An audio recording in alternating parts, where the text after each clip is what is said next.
दिल्ली में पानी के बिलों में अनियमितताओं की शिकायत पर राज्य सरकार की वन टाइम सेटलमेंट स्कीम को लेकर दिल्ली सरकार और उपराज्यपाल आमने सामने हैं।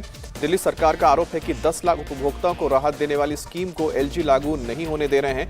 वहीं दिल्ली के उपराज्यपाल विनय कुमार सक्सेना ने मुख्यमंत्री अरविंद केजरीवाल पर निशाना साधते हुए इस स्कीम को लेकर एक खुला खत भी लिखा है।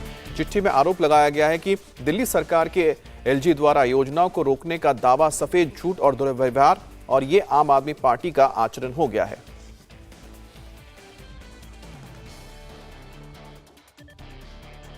ये साफ देखने में आ रहा है कि एलजी साहब के दबाव के चलते अफसर इन फाइलों को प्रोसेस नहीं कर रहे हैं और इन कामों को रोका जा रहा है। ये साफ देखने में आ रहा है।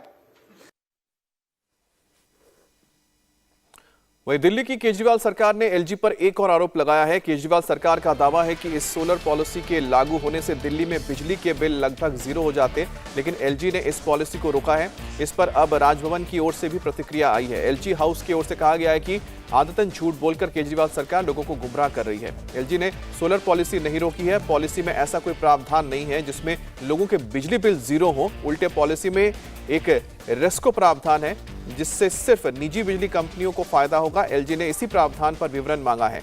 एलजी ने यह भी पूछा है कि क्या इस पॉलिसी में भारत सरकार की हजारों करोड़ की कैपिटल सब्सिडी से उपभोक्ताओं को लाभ पहुंचाने के लिए सामंजस्य का प्रावधान है। लेकिन दिल्ली सरकार एलजी के सवालों का जवाब देने से बजाय उन पर ही सोलर स्कीम रोकने का आरोप लगा रही है।